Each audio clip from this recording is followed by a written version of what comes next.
dark, and this is the next log on the mill. It is the butt end of a white oak, and butt ends don't make good live edges. They flare too much on one side, so when you're looking at the mantle, it would be sticking way out on one side. It don't look good. So, and there's no knots. So, I'm just going to get a rectangle, a pretty big rectangle out of it, like 6.5 inches thick by 10, 11 inches. So, let's get the mill started.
It just never gets old opening up one of these and seeing what's inside.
I ended up cutting it 7.5 inches thick just because I had the amount of material here. It's going to take it forever to dry.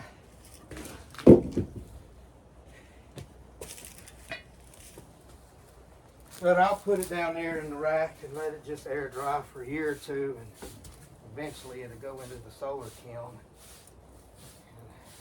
And it may take a year in that kiln. And we'll trim it down to size.